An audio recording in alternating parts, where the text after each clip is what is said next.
Welcome to this week's video. I'm Aaron Ross, and we all want our photography to mean something, right? Well, it can. It just takes a lot of practice and understanding of issues and complex issues and situations, as well as a bit of luck. But we're going to talk about that today. Now, I don't have any photos that I think have risen to the level of making an impact and leading to social change, but I have worked in the nonprofit charity space for over a decade, and it's my job to tell stories that are going to move people to action. And if that's through donating or volunteering, advocating, whatever it might be, storytelling is at the center of people's empathy and getting them to take that action. Now, while I plan to talk about specific elements of a photo or story that I think make it impactful or powerful in future videos, I want to talk about photos that have already shaped our history and who we are as a society today. And some of these are about triumph, and some of them highlight or spotlight the worst of humanity. But either way, they've already made an impact on who we are as people, as humanity, as a collective society today. Now, I think it's important to look at these photos not only to understand where they came from and the impact that they had in the past, but also to examine them from a photographic perspective, to see if there's things that we can learn from them today that are going to shape photos that we're making and highlighting some of the social justice issues that we're facing now and potentially lead to positive change that we want to see in today's world. Now, I have to pause and acknowledge who I am in this work. I have an immense amount of privilege in today's society, and really any historical moment, I would be kind of top of the societal class system. But that means that I'm coming at this from a limited worldview, that I am never going to understand what it's like to face the oppression or discrimination that many other people face, and most times the people or subjects of a lot of this photography. And so that means I need to be extra careful about how I tell these stories in an authentic and honoring way. And sometimes that means I need to step aside and not tell the story at all and let other photographers, other storytellers who might have that lived experience tell that story, because it's just not one that I should be telling. So I'm going to go ahead and highlight some photos, but I know that I'm going to probably fall short in even expressing the impact of these images on people's lives. But I think it would be worse to not do this work and to not talk about this and just to excuse myself from it because it doesn't impact me. So that's my current disclaimer. I'm sure it falls short in a lot of ways, but I hope you join me in this work and join me in this conversation. Now, another disclaimer is that while these photos are important, some of them are graphic and have some sensitive topics. So if you don't want to watch these or see these images, go ahead and watch a different video. I'll link one up here for you, but I would encourage you to enter into this with me. And if it does make you uncomfortable, maybe examine why these photos make you uncomfortable, and go ahead and just reflect on that as we go through this, because I'm sure we can all learn something from going through this process together. All right, this first image is going to be Tank Man from Beijing in 1989.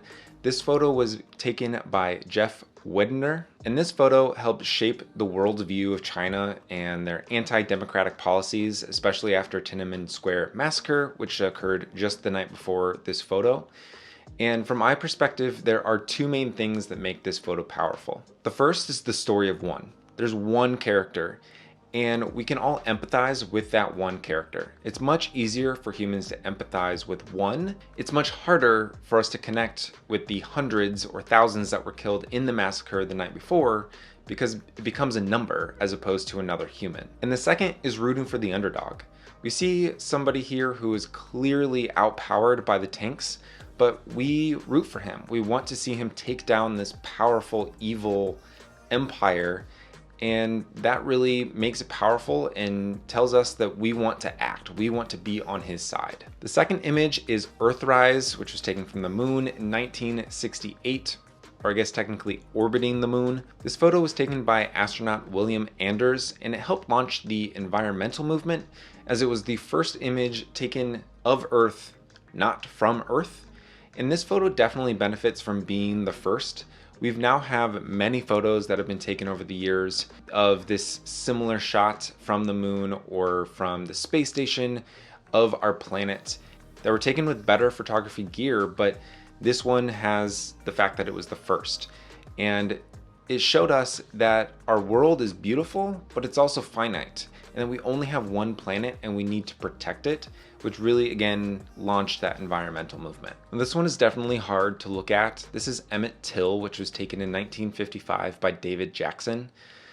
After Emmett Till was murdered by two white men in Mississippi, his body was brought back to Chicago, and his mom, after identifying his body, said, "Let the people see what I've seen," hoping that the world would see the racism that was in this, what racism had done, and maybe make some change. So not only was this photo taken, they also had an open casket at the memorial service where thousands of people came to mourn Emmett Till's death. And clearly the change that she hoped for has been slow and is not complete.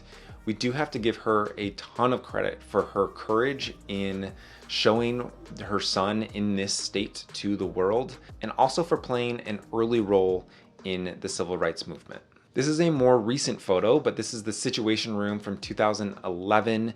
This was made by Pete Souza. He was the chief White House photographer during the Obama administration. This image shows the moment that Osama bin Laden was killed by American troops in a raid of his compound. And even though we don't see the raid or Osama bin Laden, this is a very powerful image. And I think there are two things that stick out to me in this image that make it powerful, that tell the story of what was going on that day. And the first is President Obama and how he's positioned to the side of the room and not at the head of the table, as well as how he is dressed. He's in his golf attire, as I know they've shared some behind the scenes, or I guess of details of what was going on. And to make sure that nothing was suspected, he went ahead and played golf that morning. And so he came straight from the golf course into the Situation Room without changing, which is why he is dressed like he is. And the second is the way that Secretary Clinton's hand is over her face and just taking in the impact and the moment of what was happening there. And we obviously still have terrorism and war in the Middle East, but for those of us who are old enough to remember the attack on 9/11, this photo represents, or this moment represents, a lot of closure for kind of a whole era of our life. Now, this photo is part of a larger body of work called A Beautiful Ghetto. This one in particular was taken in 2015 by Devin Allen during protests in Baltimore after the killing of Freddie Gray in police custody. And this photo was used on the cover of Time magazine and has played a significant role in the Black Lives Matter movement. Devin Allen even had a second photo from a protest in the summer of 2020 make it to the cover of Time. And there are obviously hundreds of thousands of photos from recent protests that we will never see, but to capture the frustration, the tension, the vision and hope of kind of a new generation is something that takes skill and understanding of the situation, and I believe that Devin Allen's photos have done just that. So those are just a handful of photos that I believe have made a significant impact on society. So let me know what you think of these photos down below, as well as additional photos that you want me to cover in future videos. I want to look specifically at charities and the photos that they're using to tell the story of their mission and the people that they're serving or impact that they are having as an organization. So make sure and hit subscribe and that notification bell so that you know when that video comes out. But until then, I'm going to go make photos. I hope you do the same, and we'll see you in the next one.